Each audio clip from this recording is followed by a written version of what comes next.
Today, we're sharing the playbook that we used to launch our first ever virtual event. The event featured 12 amazing speakers, got over 500 registrants, has had thousands of views afterwards, and had a great sponsor to cover all of our costs. And of course, it led to pipeline and revenue for all involved. And we did it all in about 8 weeks. Welcome to the B2B Playbook. We built this channel for small B2B marketing teams who want to drive more revenue for their business.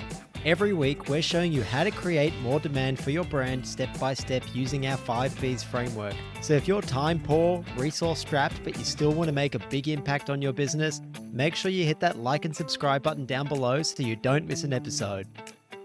Welcome back to the B2B Playbook, listeners and viewers. I know many of you have been tasked this year with running a virtual event or series of webinars. And if you're anything like me, you might be feeling a little daunted or overwhelmed by this seemingly enormous task. To help you out, today we're sharing the playbook that we used to launch our first ever virtual event in November last year, Full Circle. The event featured 12 amazing speakers, got over 500 registrants, has had thousands of views afterwards, and had a great sponsor to cover all of our costs. And of course, it led to pipeline and revenue for all involved. And we did it all in about 8 weeks. Now, look, Kevin and I are not experts in events. And the reason it was such a great success was because we did it in partnership with an expert. Pallavi Dodi. Pallavi is the founder of Draft, where they create high impact go-to-market content for B2B companies. She's had a lot of experience running events and is absolutely fantastic. She's incredibly organized. So I had to bring her on the show to share how she helped us pull the whole event together. Pallavi, thanks so much for coming on the show. I am in awe of the way that you helped us pull this event together, and I can't wait to share your brain with our audience. Thank you so much for having me. And thank you so much for putting your trust in the idea in the first place, George. Oh my goodness. I know. I remember, look, we first met because you were part of our demand generation program, the B2B incubator. And I think it was like a month or two after we were having a catch up, because we try and catch up with everyone who joins the program. And in addition to giving us some fantastic ideas, you came back and you said, hey, George, I have this crazy idea. What if we combine forces and run our first ever virtual event? And I said, Pallavi, you're insane. I've got too many things going on the end of this year. Like, we've got a new program coming out with Adam Mandarovich. We've got another cohort running. We've got a baby coming in December. I just don't have time for this. But somehow you convinced me we should do this. Do you remember what you said? I don't think it was so much what I said. I think you were sold on, not so much on doing an event. I think even if I just said, George, should we run a podcast about this? Or George, should we just do one webinar? I think you'd have still been sold on the idea primarily because you thought that the theme that we were going after was super relevant to our audiences. It was something that most people disregard when it comes to event planning, and particularly event planning or events that you find that are organized for marketing audiences. Particularly, all marketing advice that you find out there is by brands or companies that have made it, right? And nobody's really talking about that messy middle. And I think that's really what got both of us super excited about the idea for this event, because that's something that resonated with us. It resonated with everybody, all the marketers, all the demand gen folks that we've ever spoken to. And when that clicked, that's really what got you fired up about doing the event. That's right. It was at that point where it was so clearly aligned with what we were doing that it became something that made me think, okay, maybe this could become a priority. But there were just so many things that go into an event and things that I wasn't comfortable with. And we're going to go through them today and talk through really the 3 main acts, I think, that an event has: the pre, during, and post, all the different things that go into it. So hopefully the listeners get a good idea as to how they can go and run this themselves and all the different things involved. Because I think a lot of people are going to be asked this year by leadership, by someone else, to run an event like this. And it would be about time. That's right. And it was about time for us. Look, you've run a ton of events in the past, Pallavi. In your experience, what is so great about events? Why are they such a fantastic format? We do a lot of articles and we do our podcast and we're active on LinkedIn. Like, why, in your experience, have events been so powerful? I'd say, George, 2 big reasons. The first of these is live engagement. Now, I'm going to take a step back and think about events at the time when podcasts weren't such a big thing. So I'm talking pre-COVID, when people are still warming up to events or virtual events as a format of engaging with their audiences, or just even in terms of online learning, virtual events became, or live learning became, a huge thing. When you're able to bring people together in an online setting where there's lots of questions being asked, where there's lots of engagement around doing stuff together, so the whole learning while doing or learning by doing virtually, that's something that's an incredibly powerful experience, right? And of course, COVID gave great tailwinds to that. And post that, people really started experimenting a lot with multiple ways of trying to engage with their audiences online during live events. And then I think one of the things that happened post that, which really was also in some senses why podcasts became, or video podcasts became, such an important thing, is because not everybody has the time always to sit down and watch an event end to end. We saw this at For Full Circle as well. People would tune in, but a lot of people just wanted to go back and watch the recordings whenever they had the time, right? So what happens with that's something that really worked for live events back then as well. That, okay, you can tune in for a little bit of the time, listen to whatever you want to listen to. If there's something that you've missed, or if you haven't been able to stay the whole time, here's a recording, you can go back and watch it at your own time. But specifically to answer your question about why live events work really well, when done in an interesting, engaging manner, there is no better replacement for trying to interact with your audience than a live event. You've got somebody who's an expert who's leading that event. That person is available for that 30-minute, 45-minute, 50-minute period to your entire audience set to ask their questions, to get to know better each other. You can put people into groups and get them to do small things together. So, for example, one of the most exciting or the most engaging formats that I've ever attended at an event was a small workshop that a company called Product Folks ran. This workshop was specifically run by a very senior product manager. And the product manager in that one workshop walked us through how do you design empathy maps for your audiences. So she started off with just a small diagram or a graphic of how an empathy map works. And through the course of that entire 50-minute session, she got all of us to build out our own empathy maps, putting us into small groups, exchanging empathy maps with each other, getting feedback from each other on our empathy maps. So stuff like that works really well. And as a school teacher, I can tell you this as well, that there have been times when we've taught online, or where our children have been not in class but learning from home. There are ways in which that these small interactions, these small engagement tactics really fire something in your brain when you're doing it while somebody's explaining to you how to do it, right?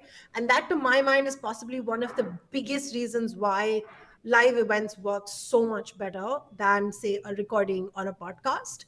But I'm also mindful of the fact that not everybody has this kind of time available, right?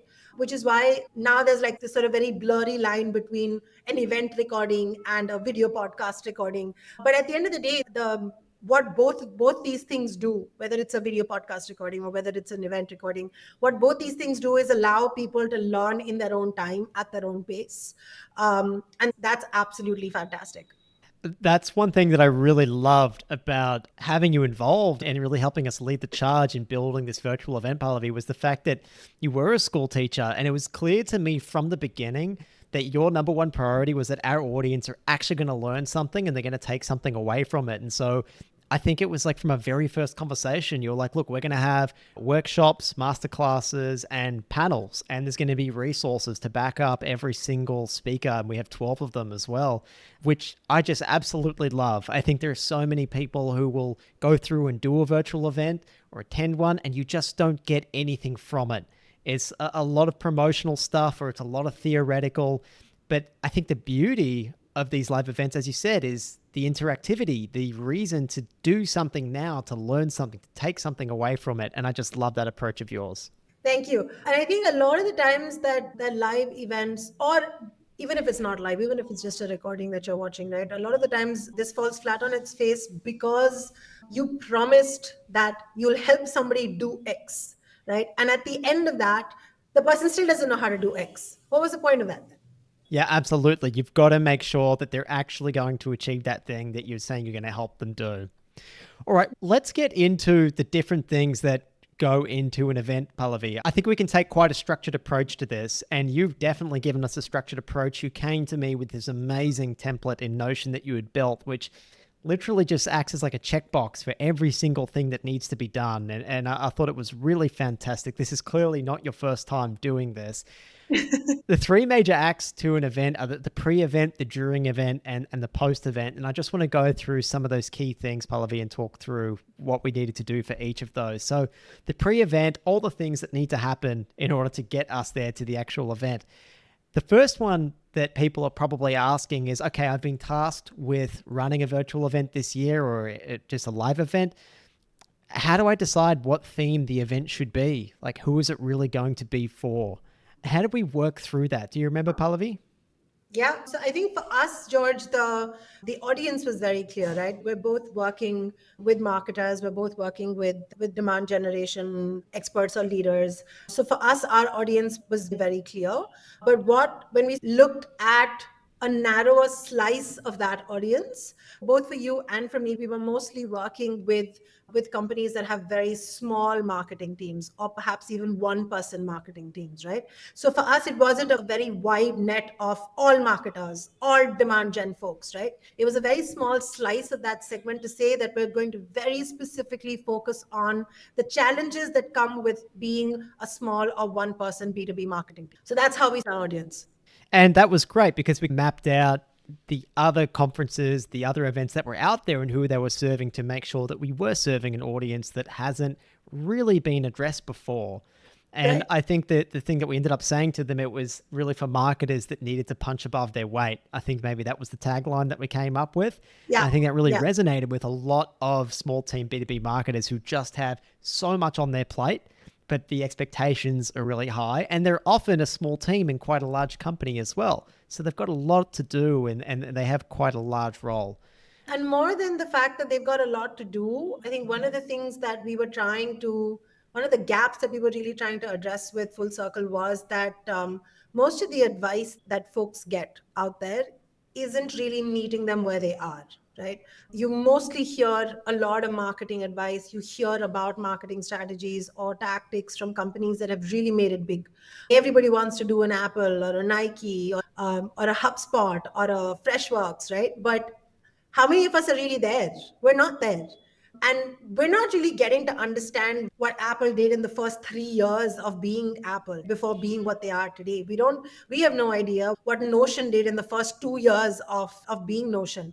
We're only seeing where they are now and we're like, oh, I really want to get there, right? So that journey, that 0 to 1 for a lot of these marketing journeys is missing in the advice that we see. And that creates a really solid gap. We have no idea to really move the needle for ourselves as small companies or as small marketing teams to get to that grand vision that we're being shown in all of these big fancy events, right? So who's going to come and tell me, how do I really speak to my customers? Who's going to come and tell me, how do I really create messaging on my homepage that really works for my audience? Nobody's talking about any of that. People are just talking about these grand, large campaigns that raked in billions and billions of dollars, right? But there's a lot of small baby steps that marketing teams have taken before they've gotten to where they've gotten.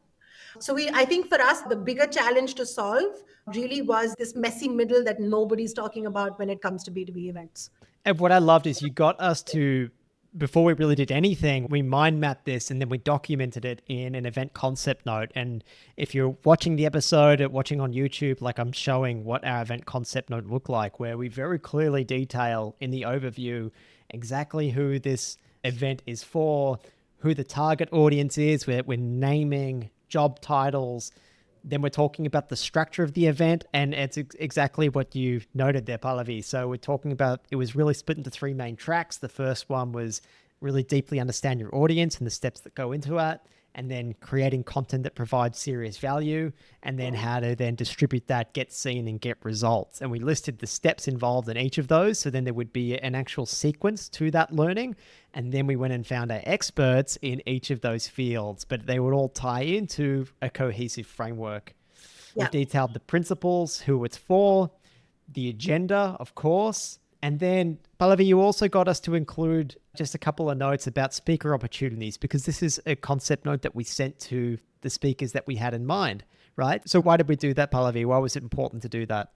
I think it was super important for us to be able to establish for the speakers why they should be involved in an event like this. What's in it for them, really? And also, a lot of the times, sure, there's great publicity. A lot of people are always reaching out to you, especially the folks, the kind of people that we'd want to bring in for this event are already doing very well. They're well known, they're established. Everybody looks to them for guidance. So they're bombarded with every day with event invitations, right? But we wanted to make it very clear to them that this is why we picked you. This is why we'd love for you to come in and talk about this, right? So for example, when we reached out to say to Jess Cook, right, or to Anthony, we've written very specific personalized messages to Anthony and to Jess, and of course also to everybody else, very specifically mentioning why you. What is it that you have achieved? What is it that you can come in and talk about with absolute confidence? What is it that people can walk away listening to you? What is that one thing that people can walk away after having listened to you and after having listened to that workshop? And I think the more granular you can get with this, the more successful your speaker invitations become, because everybody's promising, hey, we're going to pay you $1,000, come to our event, or we're going to pay you $5,000, come to our in-person event, or we're going to fly you halfway across the earth, come to our event, right? I think it's in an industry where money is really not is being thrown around everywhere, right? You also want to be able to let the speaker know that you've done your research. You know why a speaker is important to your agenda. You know why that speaker, where that speaker fits into your entire event track, right? It's not that this is a great speaker, let's get them. But what is that speaker going to come and talk about? How are they going to contribute to people making meaning out of what they're listening to? So I think the most important thing is you're identifying the industry that they're coming from, right? So you're tapping into folks who have either previously been, for us at least, when we sent out these invites, it was very clear to us that we wanted to bring in B2B marketing experts who currently either are working in a small to mid-sized enterprise or startups, either previously or currently have worked in a small team. Now, I don't see why somebody who's an absolute baller B2B marketing expert but has never worked in a small one person content team or a marketing team is going to be relevant for our audience. That person will have nothing to say to an audience that comes from a small or one person marketing team, right? Even though they're a great speaker, right? So it's super important to have somebody whose experience fits the context of your event. Then of course they've got to have something to show for what they've done, right? So a track record, interesting experiments. I'm not saying they've got to have raked in billions and billions of dollars, right? All I'm saying is that you've got to be able to come in and show people that, look, this was a problem we had in our business. I know you have the same problem. This is how we solved it. Maybe you want to try doing it this way. So those are the kinds of people that we wanted to bring in. Practical, actionable advice that people can take away immediately. No airy fairy bullshit. And willingness to share an example really of or multiple examples of the work that they've done. Right? For example, when we got Ryan to come in and talk about how to interview customers, Ryan was willing to share actual recordings of customer interviews he's done. Unless he was willing to do that, nobody would actually know how Ryan goes and speaks to customers. Right. So it's super important that the speaker is able to, has permission if they're working in a large team, has consent from legal, etc., to be able to share their campaigns, to be able to share their ideas. For example, when we got Madeline from Chili Piper, she was able to actually show us the kinds of case studies that they've built out internally using internal subject matter experts, the kinds of projects that she's running with customers to build out those sorts of knowledge assets, right? So it's super important to be able to have a speaker that can support whatever suggestions that they're making or recommendations or advice that they're giving with real-time work. So that's why this was important to get laid out. And we made it as much of a no-brainer for them as possible. And as you said, you did that with like very specific invitations, made it really obvious like why they should be involved in this. And then I think it also probably helped once we got the first one or two really solid names agreeing to do it, because then we could leverage those names and say, hey, look, we've got other speakers like Justin Rowe, like Stefan Hedebrand, CMO of Dream Data, and think you would be a fantastic addition too, because all of a sudden they're like, oh, these people have agreed to do it. They're complementary to what I do. They're in my world. I should do it too. Yeah, that always helps. And I think there's always a resistance, as sometimes you think, oh, should I not? Will this person even agree?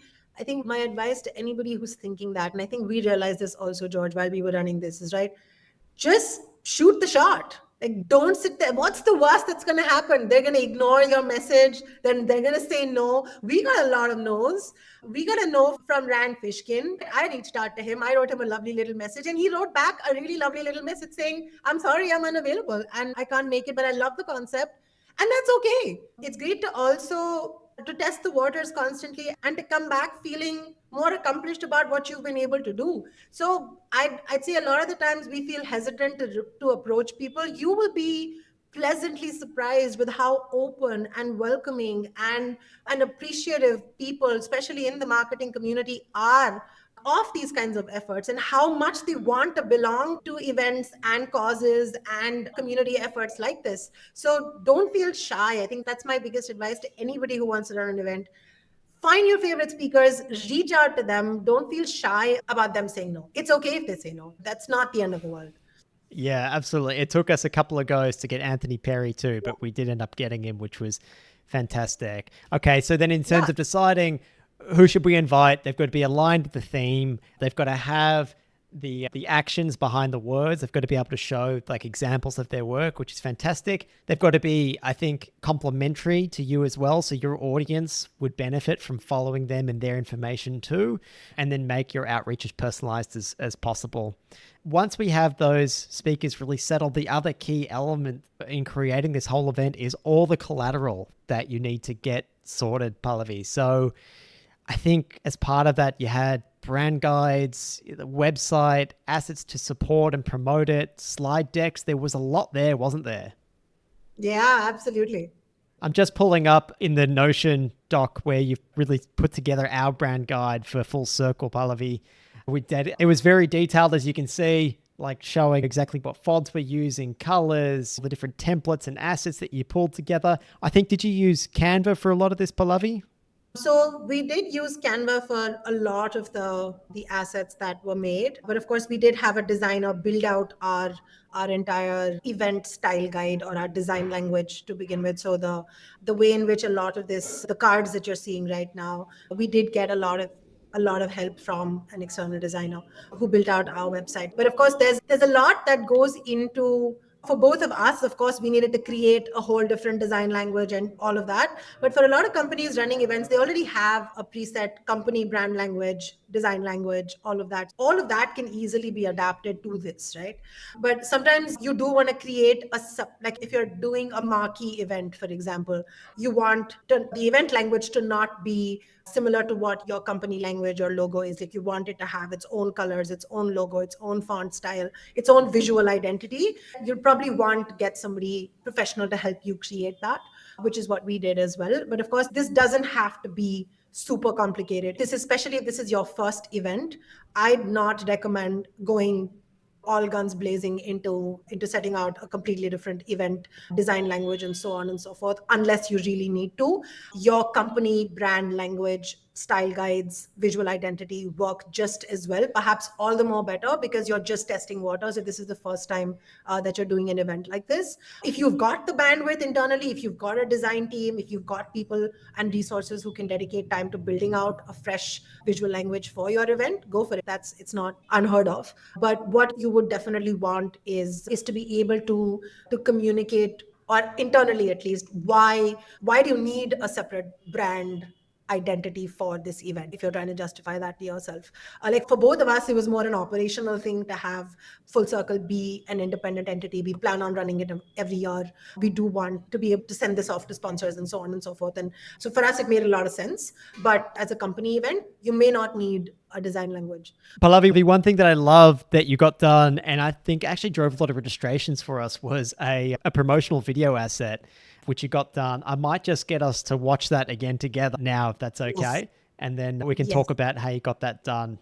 Okay, Pallavi, I love that. It was really high energy. I think it called out our audience straight away. It called out like the pains that they're suffering, and then started to highlight the key speakers, and there are probably names there and faces that they would recognize and hopefully get them Yeah. excited to join Yeah. the event. Is this promo video something that you've done in the past? Is this something that you tried for the first time? Because it was fantastic for us. We've always had promo videos for any events that I've run in the past. I think what promo videos do, and if you remember, we dropped a few LinkedIn messages before we went live with Full Circle, right? Like we were, of course, talking to people in Slack communities, we were talking to people in our audiences, we were reading the room, getting the pulse for an event like this. So I think that, of course, helped a lot to put this promo video together to really be able to say that, okay, now people that we know already know that we're doing something exciting, something's coming up. Now let's capitalize on that, on those quiet conversations we've been having on the side, and let's build on that, the momentum that we started to create offline in our DMs, in our Slack communities, right? And that's where I think speaking to people and getting people excited about an event before you actually put out a promo video like this really helps. Because if you look at the number of people who actually went and signed up purely based on this promo that we shared is tremendous. I think we got, this was possibly about as many registrations as we got from some of our big name speakers, and it was mostly just you and me posting this video and our sponsor, right? So I think promo videos are a great way to create that hype, to create that buzz, which is why they should necessarily be super, super slick. If there is one asset that you would want to spend some money on, if this is your first event and there's one asset that you want to spend some money on, let it be your promo video, and let that promo video be a part of the buzz that you're trying to create with your audience. The good thing about this video was that we were able to pull it off in what, George? $50, I Yeah. think. Yeah. I Yeah, think you we did helped us there. $50. Yeah. No. No, it doesn't have to cost you the earth. Okay. There are so many things out there today that can help you create awesome videos. And I'll tell you, I'll walk you through how we did ours. So I scripted the video out.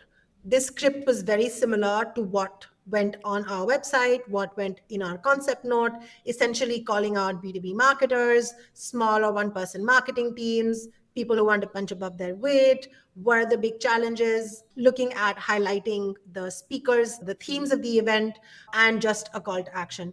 So if you saw, the promo video doesn't have too much happening in terms of, oh, it looks really high production value, but we didn't actually shoot anything. We didn't have to go and record speakers in person. We didn't have to get a full-on camera crew to make this. None of that. What I used here were templates from Envato Elements. Envato Elements helps you download templates that are pre-made, that can be used in a variety of assets. You can get, and Envato Elements costs you about $16 a month. But a lot of the times, if you're working with external freelancers or external photographers or video motion designers, motion video designers, these folks already have licenses for a lot of these kinds of tools. They already have licenses for things like Envato Elements or Shutterstock or other places where they can pick up pre-made templates from. Even Canva has a lot of pre-made templates. I wouldn't recommend doing a video like this on Canva. It'll take you a really long time to do it. So I would definitely recommend going ahead, getting somebody on Fiverr. That's what we did. I built out the script. I pulled out a few reference Envato Element reference templates. I sent that whole brief to the person that I hired on Fiverr, and this video was ready in 3 days. That's it. And we spent $50 on making this video. Yeah, it was a fantastic video. It drove a lot of registrations for us. Now, let's talk about how we managed to get those registrations, because I think I counted, we got about 520 registrations and we threw this whole thing together in 8 weeks. We really didn't promote it for that long. So I personally think that's a pretty fantastic result, especially when you consider that we only really had a tiny budget to pull this together. And when you think about the fact that there were 520 or so very targeted registrants, they were really like the ICP that we were after. I think that was a great outcome. And just some of those things that we did, Look, we did back channeling in our Slack groups. We, of course, promoted it to our newsletter subscribers. We promoted it on our LinkedIn as well. We sent it to them too. We also got each speaker to record a little quick promotional video of what they're going to be talking about and why it's going to be beneficial. And we made it as easy as possible for them to post about that too, which also drove registrations.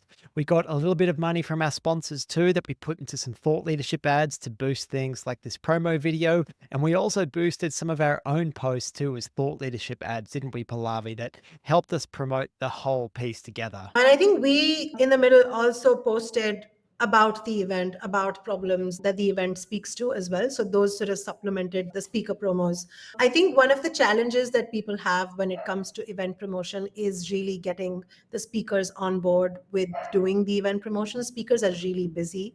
Speakers, there will always be a reason why they're not able to post. Maybe the speaker isn't able to create that promo video for you, right? A lot of people are not natural with video creation. They might be fantastic speakers, they might be great experts, but they're not great at video creation. So how we fast track that process of video creation for the speakers is we obviously met all of the speakers and ran brainstorming sessions with them about what they're going to be talking about. That was, of course, a very important part of our event planning. And during those sessions, we actually recorded clips within that time. Let's say we've got a 25-minute brainstorming session with the speaker or a 30-minute brainstorming session with the speaker. We set aside 2 or 3 minutes at the end to get the speaker to highlight one very specific aspect. And the ideas are really fresh in their mind, right? They've just discussed this with you. They've just spoken to you about how they're going to map their whole 45 or 1 hour long session for. So they know exactly which part is going to be the meatiest chunk. And then you very quickly in that same brainstorming, get them to say something for about 30-45 second slot. You take that recording and you, in your post edits, you just slap on your event, your intro, outro, your all of the branding, and you've got a promo video ready right there. You don't have to follow up with the speaker 30 times. Can you please send me a small sound bite? Can you please send me? And a lot of the times what I've realized is that when you leave it to the speakers to send you a sound bite, they will send you something very generic. Hi, my name is X, and I'm really excited to be a part of ABC event, and come join us. Those sorts of speaker promos do not work at all. They just don't. And I will say, Pallavi, that every interaction that you had with those speakers, you tried to make things as easy as possible for them. And they gave us feedback about that too, about how amazingly organized all of this was. If you want them to post on LinkedIn, making sure you get a snippet together and send it to them and even give them a draft of what they can say along with that when they go and post it. Like, you do a lot of heavy lifting for them. Make it easy for them. Again, we got feedback that it's one of the most organized events that people have been a part of. There was just 2 of us and you just made it a complete breeze for them, which was really great. Now, in terms of getting sponsors on board, now look, that might not be suitable for everyone, but sometimes it can be fantastic to find a complementary business to come in, cross-promote audiences, but also to cover some of your costs. For us, we had a couple of different sponsors that we spoke with, and in the end, we ended up partnering with Dealfront. Had wanted to collaborate with us at the B2B Playbook for some time. We basically came up with a bronze, silver, gold package. There were 3 different tiers. There'd be different amounts that they paid, and they would get different things for that amount that they paid. It was things like putting their logo on the event, on the slide decks that our presenters spoke. And of course, we had their logo on the registration page too. So there's so many different ways that you can bring a sponsor in on your event and push their brand out to your audience too. Definitely find one that you believe in and you use yourself, because then you can talk very genuinely about that product or service. There was also a lot of benefit for Dealfront being involved post the event. Their brand is included on the repurposed content, of course, that we have after the event. So for every single session that we did, we're turning that into an article, another episode of the B2B Playbook, and Dealfront are getting a mention for it. They're getting a mention right now here. So absolutely well with their time. There's always ways that you can include your sponsor beyond just the impact of the initial event. Now, Pallavi, you've run a lot of these events. I'm sure you've attended a lot of events like this too. I want to hear from you firsthand. What do you feel makes a really great event? Okay, so what makes a great session actually goes back to even before you put up the event, right? The most important thing about planning a great session is how well it aligns with your audience's interests. As a marketer, this is something that you already know. You've already got your audience's pain points, problems, potential gaps, all of those mapped out, right? That's what you're building all of your marketing campaigns around. It should be no different when you're doing an event. It's the same logic. So you're essentially tapping into the problems that your audience has. You're creating your event to speak to those problems and provide very actionable, pointed solutions to those problems. This is the same thing that you do when you create content assets, right? Or knowledge assets. It's not different for an event. When you're creating a blog series, or when you're creating a guide, or you're creating an ebook, you have the same logic. My audience has a problem. This is the problem that I've identified. This is how I'm going to help my audience solve the problem. The event is one of the many formats in which you can help your audience solve that problem. So the logic remains the same. An engaging event is largely a result of great research at the beginning. So if you've been able to map out what your audience's problem is, and you've created an event that speaks to that problem, and you've got a speaker who has a lot of great things to say about solving that problem in very clear, actionable steps, that's a great start to an engaging event or an effective event, right? Within the event, like when the event is happening, one of the things that I've realized over the years is that to try and get people to talk during an event in your audience, to get the chat fired up, or to get people asking questions, that's really where your speaker's capabilities and your capabilities as a moderator shine, right? Let's take the example of Stefan's session in our event. He opened his session with a poll, right? That's already getting the audience cued into what he's talking about. Throughout the session, he's pausing in the middle to ask or take questions, right? A great way in which we can actually make the session more engaging is by making sure that the speaker is involved in the chat. Now, the speaker can't be involved in the chat if they're too busy speaking. So one of the things that we did, for example, for Jess's session was that we pre-recorded the session.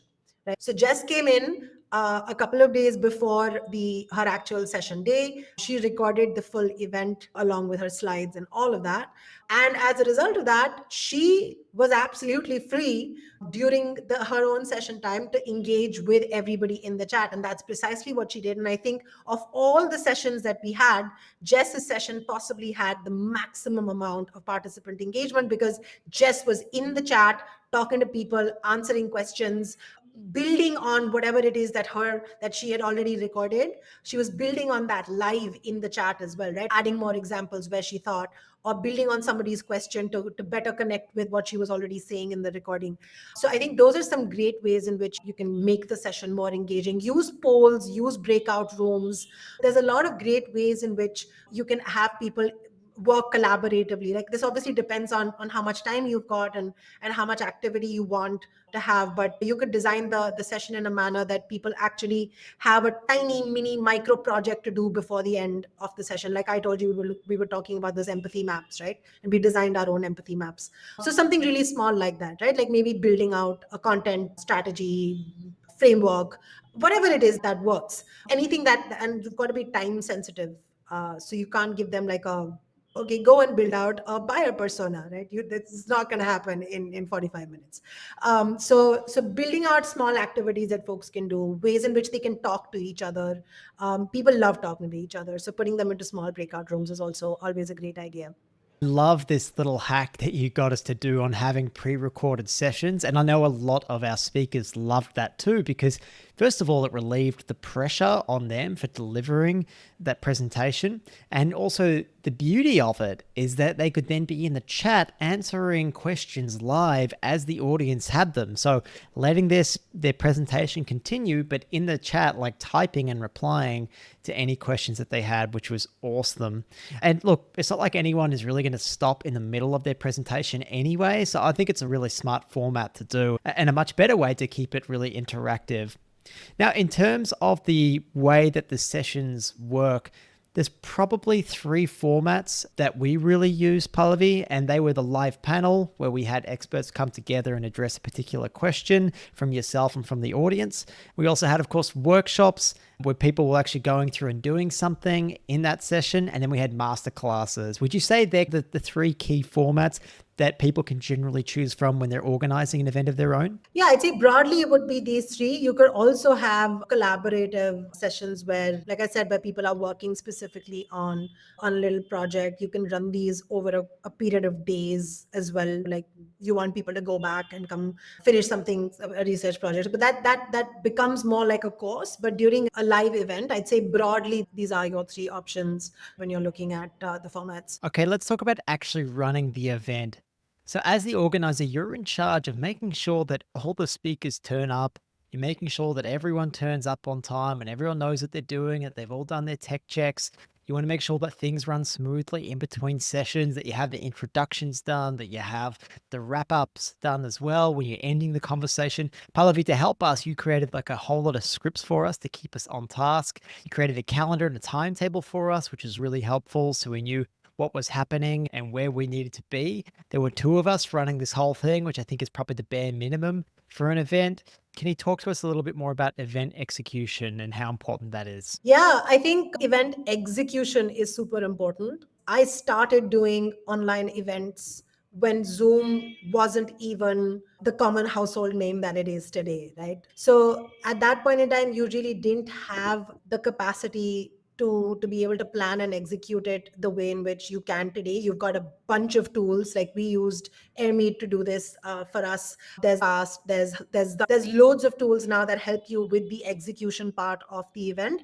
But broadly, what you really want to be mindful of is the way in which you plan your session timings. It's fairly logical. When you're breaking up the event, you've got to make sure that there's enough time to switch over between one session to the other. You've got moderators assigned to each session. You're giving yourself and your audience, if it's a full day event, you're giving them a small break in the middle. You're able to also structure the event in a way that makes it easy for people to know what's happening when. So for example, we had, ours was a 2-day event, so we structured it into 4 themes, and everybody always knew that, okay, today we're going to be looking at theme 1 and theme 2, and tomorrow we're going to be looking at theme 3 and theme 4. Even on the website, you could filter by theme the sessions that were there. You could filter by time zones as well. It gets particularly tricky when you're trying to create an event across time zones, which is when you have to be very mindful of making sure that and we messed up on this one, right, a bunch of times, because when we sent out calendar invites to speakers, we didn't accommodate for daylight saving time hitting in October in the US. So small things like that make a huge difference. So you've got to be mindful of making sure that the timing of the event is meeting the ideal time that your audience will want to come in and attend an event like this, and also make sure that your speakers are not having to wake up in the middle of the night to come in and give their sessions, which unfortunately happened for us with Adam and with you. But there will be times when you can't avoid it. Our time zones spanned all the way from the US East Coast to Australia. So there are times when you will not be able to avoid that. But you've got enough tools now. For example, Airmeet, we were able to structure our entire event calendar and schedule, and then we were able to just send out event invitations to all of our speakers. You're also going to be super mindful during the event to make sure that people are getting reminders before the event about the event happening. We've in the past had speakers entirely forget about the session. There has been an instance where this was pre-Airmeet, pre any of this. And unfortunately, the speaker would get a million calendar invites a day and somehow missed accepting this calendar invite. And our process wasn't thorough enough in that instance to actually make sure that the speaker has accepted the calendar invite. So you do have to go and look into these very small details. Has the speaker accepted the calendar invite? Is the calendar invite for the right day, for the right time, right? So when you're actually setting up this execution, you've got to make sure that people are showing up on time and they've got a pre-event 10 or 15-minute window where they can come in, join you backstage, get settled in. And then when you're running the actual show, which is with the moderation, you've got to make sure that the moderator knows what links to drop in the chat, when to welcome which speaker, if it's a 2-part panel, and so on. It's always helpful to have these scripts written out beforehand, like we wrote this one. This way we know who's saying what, who's dropping what link, and there's no confusions. It's also very helpful within these scripts to keep a copy of the slides, any resources that the speaker wants to share, so that you're not scrambling last minute to look for the speaker slides in case the speaker isn't able to share their screen anymore. So you're anticipating for that as well. One other thing to make sure you include in your scripts is if there is something specific that, sorry, the sponsor wants you to mention, you should always include that in your script so that whoever's moderating it doesn't miss that.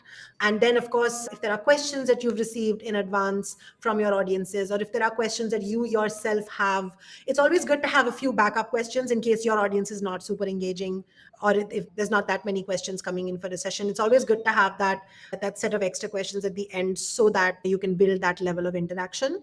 There's enough and more times you're not going to follow this script to the T, right? You obviously don't want to. It should feel natural, like how we're talking right now. But it's good to have it as a handy guide of, okay, I had to introduce the speaker, I had to introduce the sponsor, I had to drop these links. It's just it's a good thing to have everything in one place. And on that, listeners and viewers, this you can't really do this by yourself. We needed the two of us 100% of the time, and we worked pretty much throughout the whole event. It was really 2 days in kind of wacky time zones for both of us, so it was pretty full on. But there's just no way that you can do it with one person, because if something goes wrong, there's no one else to help you out. There's no one else to stop and to fix things. For your sessions, if they're back to back, you need one of you to stay on stage and make sure everything's going okay. Then you need one of you to meet backstage and go and do those tech checks and make sure that the microphone is working, the presentation slides are working just fine. You want to make sure that they're comfortable. They don't have any remaining questions for you at all. So, Pallavi, would you say probably a minimum of 2 people is what you need to run an event like this? Minimum of 2 people. I have run I'd say over 150 events in the last couple of years, and I do not think I have ever done any of them alone.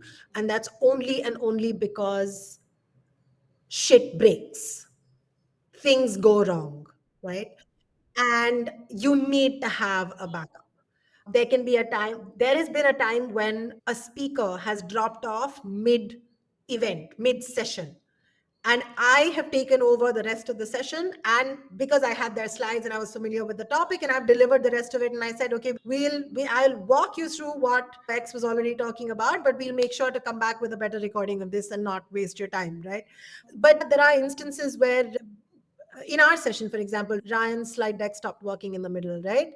There will be whatever can go wrong will go wrong. It's Murphy's law. There's no way you can prevent that from happening, right? And it's always good to have somebody to back you up. And more than anything else, it's always good to have somebody you can bounce ideas off of. There's somebody who can proofread things, somebody who can, double check things that you might have missed. It's like saying, is it better to have a team or to do something alone? Sure, definitely better to have a team. Yeah, absolutely. Don't do it alone. Make sure you can grab at least one other person to help you do it. Make sure they're very well informed of everything that's going on well before that event starts so they can genuinely helpful. So when crap hits the fan, yeah, they can actually step in and be of use. Trust me, you need at least 2 of you to do this. Yeah, I mean, one other thing, George, there are folks who are probably like solo marketers or have got small marketing teams, and a lot of the times finding moderators is a big challenge.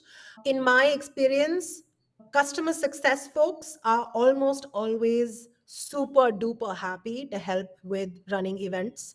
They're already familiar with your audience, they're familiar with your context, they're familiar with your product, etc. They might not be subject matter experts, but they're very well versed with your market and your landscape. They're almost always really confident speakers because they're speaking with people on and day in day out. A lot of the times you're not going to be able to get engineers or developers on to help out with stuff like this. They're usually very shy. If you've got engineers and developers, please tell me how. And the sales folks, customer success folks, these kinds of people are almost always who are already in frontline roles will be super happy to help out with moderation if you're falling short of staff on your own team. Another great way to bring in moderators is to bring in other subject matter experts to come in and moderate your sessions, right? So this is another good format, right? If you're running a panel discussion, you've got two experts who are being interviewed by a third expert, right? It's a great format to have. There are times when, as a marketer, you might not have the domain expertise to actually be able to moderate a panel. or to be able to moderate a really complicated technical discussion. Especially in those cases, you definitely want to reach out to somebody else who's a subject matter expert and bring them in.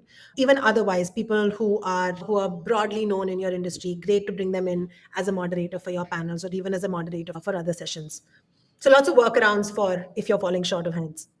Yeah, they're excellent points, especially around making sure that if you don't have the expertise to moderate, don't do it yourself. Bring an expert in. They'll come in and they'll do a great job. But now I want to move on to post event and what to start doing there. So once the event is finished, you might have had your first little nap afterwards. Then it's time to start thinking about the post event. So, something we felt was really important, Pallavi, was getting our speakers gifts and showing them that we genuinely really appreciated them. I think a couple of the speakers actually posted about the gifts that they liked so much. I've got it up here on my screen, a post from Lice, who came in and spoke at our event, and just she noted how lovely it was to receive a really thoughtful gift, a nice handwritten card. She said that she's been to so many conferences and spoken at so many different events, and most just say thank you in an email, but this kind of takes it to the next level.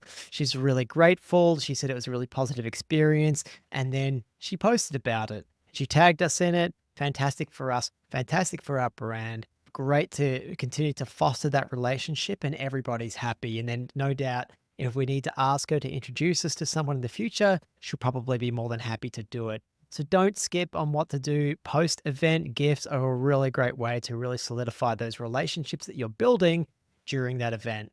Yeah, and I think there's a lot more to just to presence than just the fact that, oh, this will make somebody feel nice. I think it's also a reflection of the level of detail that you're willing to go to, right? A lot of the times when we're organizing events, we're not being able to compensate the speakers for the time that they're investing in something. You may not have the budget. There are different reasons why you're not paying speakers. Maybe as a company policy, you don't pay speakers, right? But it's always important to acknowledge the time and the effort that it takes a speaker to put together a session and a presentation, right? You're making years and years of wisdom available to others for free. The person who spent years and years collecting that wisdom and all of those ideas should be suitably thanked. And you don't always have to do that monetarily. There are lots of nice, wonderful, personalized gestures that you can make to make that person feel appreciated, to make them know that their contributions were really valued. A lot of people do the post event nice gift boxes, etc., with branding.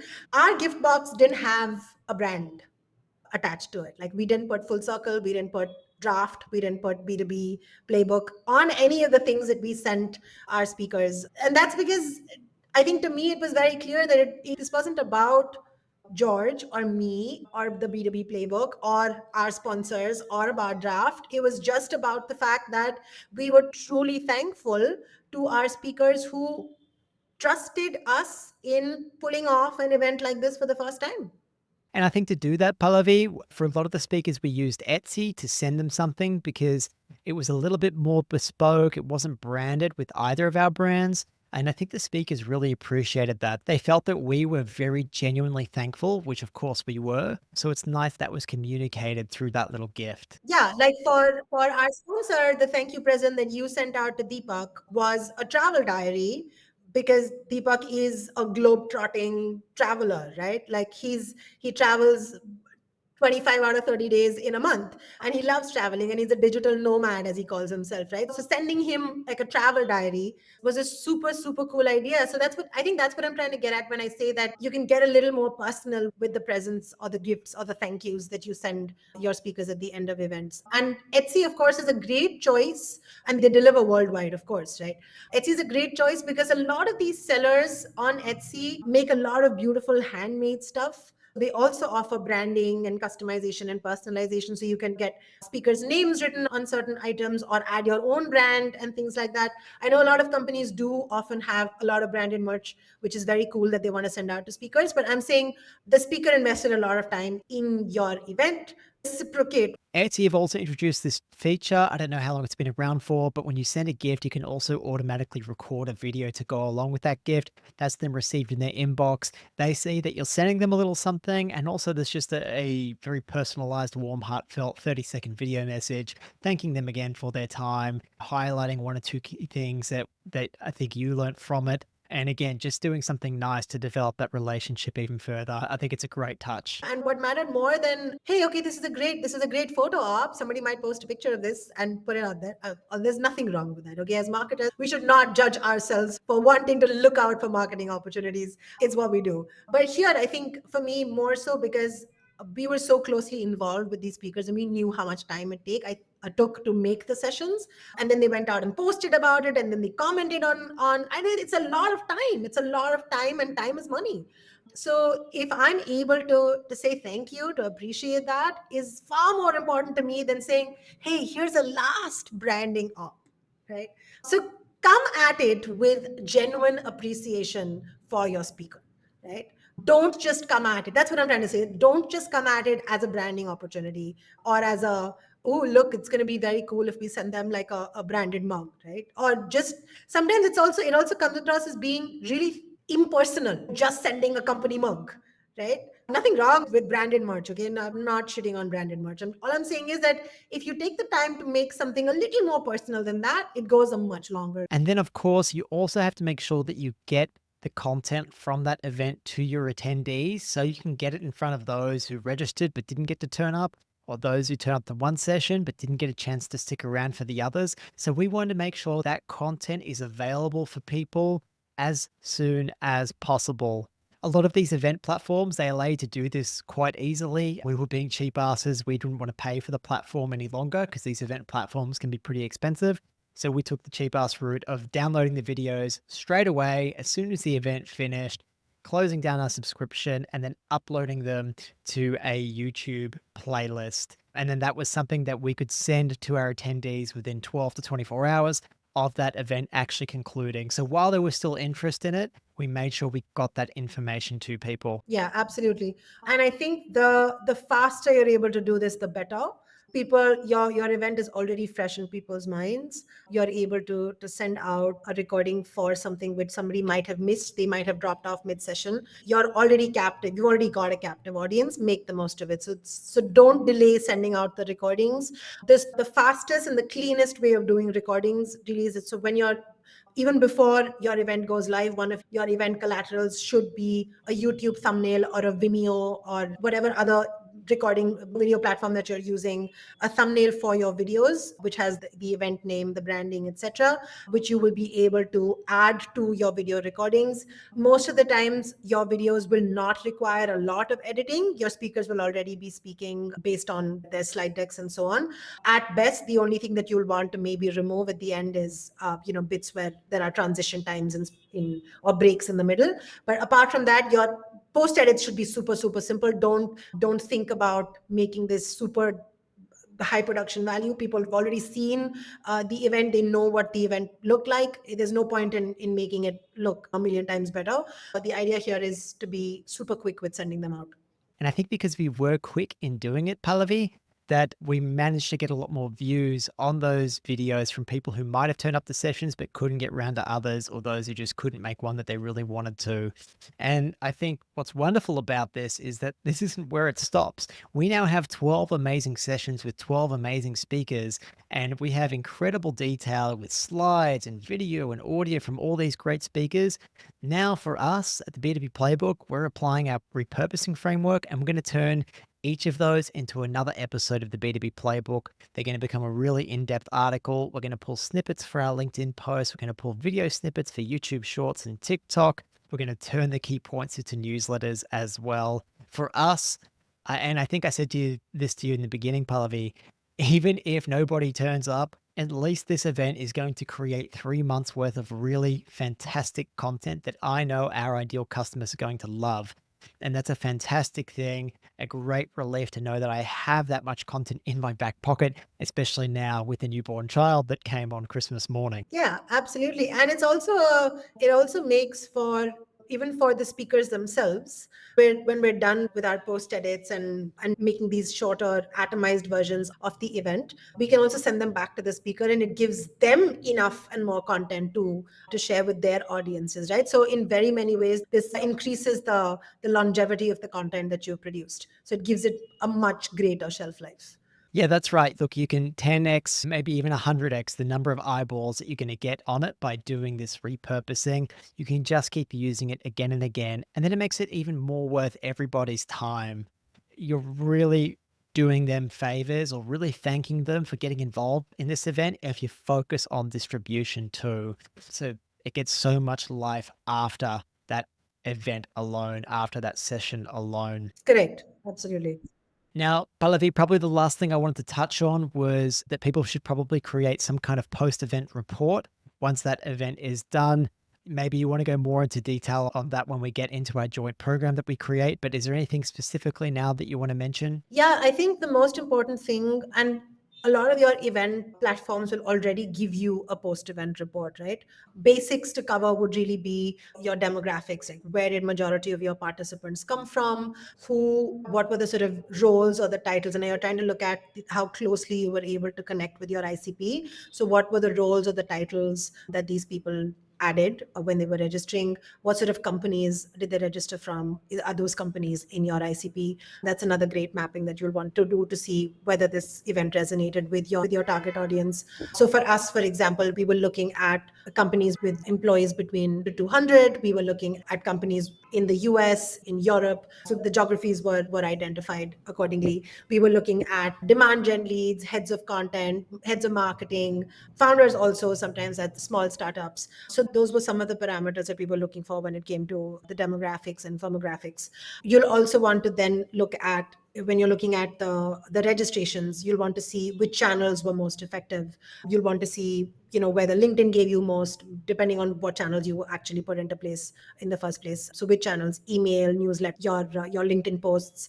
If you've set out speaker promotions, which speakers, their promotions got you the maximum number of registrations. You also want to maybe look at the registration windows, right? Did you get a lot of, in what time period did you get the maximum number of registrations, and so on and so forth. And you'll definitely want to do a slicing and dicing of your sessions to see what kinds of sessions got maximum attendance live, how many people were tuned in, how many people were engaging, what did the chat look like, how many replies, how many responses, how many messages, how many Q&As. So all of actually event platforms will break all of what I'm saying down into very specific reports and give you. But if you aren't using an event platform, this is a good reason to start investing in one, because some of these numbers will be impossible for you to get if you're not. Zoom does give you some of these numbers, of course, but it's super hard to do a lot of other things on Zoom. I think broadly, this is what your post events report should look like. If you're creating a report for your sponsors, if you've got sponsors, you'll definitely want to, depending on the kind of arrangement you have with them, of course, respecting all of your audience's data always, but maybe giving them a sense of if they've dropped a link to their product or their demo or their learn more or whatever it is that they wanted people to see, how many clicks did that get, how many actual demos were you able to book, etc. This completely depends on the kind of arrangement you have with your sponsor, but it's always a good idea to make sure that you're protecting your audience's information or disclosing to your sponsors that audience information is protected and that they would not have access to that. Great advice. And then, of course, after the fact, just tracking to make sure that if any of those companies that attended, did any of them end up inquiring with you in the next period following it, trying to see if any pipeline came from it. Then, of course, you have wonderful brand awareness that comes from events like these too. You have people subscribing to you, starting to follow your company. You might have some key people from your ICP start to follow and engage with you when you post this information on LinkedIn as well. So the effects of this might not be immediate pipeline creation. It could be something in between brand awareness and pipeline creation. So make sure that you're tracking what people are doing afterwards too. And that's going to really help you if you need to justify an investment into these events or push for more budget for this event next year when you're doing it again. Okay, look, if you need to run a virtual event in 2025 and if you need a hand doing it, we've built a program with Pallavi where you get the templates, the tools, and live support to help you do it. You get her expertise to help you do this and answer any questions at all. If you want to check that out and what's involved, go to the B2B Playbook and click on courses. You can also go to the b2bplaybook.com/virtual-event-course or head to the b2bplaybook.com and again, just click the tab that says courses. You'll find out exactly what's involved. Hopefully you can join us. Pallavi, is there anything else you'd like to add before we round out this session? Yeah, I think the one most important thing that I'd want to say to anybody who's looking to run an event is that it's a lot of hard work. Don't expect it to be easy, but you get to have a lot of fun along the way because you're getting to meet so many people, active experts in your space. You're getting the opportunity to bring people together, and this can be a lot of fun. And if done well, events can become, and I've seen this happen, so I can say this with a lot of confidence, events can become the single largest channel of growth for your company. Fantastic. Okay, listeners, go and find Pallavi on LinkedIn. It's Pallavi Dodi. We'll have the spelling on the b2bplaybook.com. It'll be in the show notes as well. As always, we're so stoked that more and more of you joining us every Monday by listening to the podcast and checking us out on YouTube. If we could ask one thing, it would be to please pass the show on to someone that will enjoy and get value from it, or leave us a short review on whatever platform it is that you listen on. It's a huge help to us. We really, really appreciate it. Take care. Catch you next week. Thank you so much for your time, Pallavi. We really appreciate it. Thanks for having me, George. Thank you, everybody, for listening.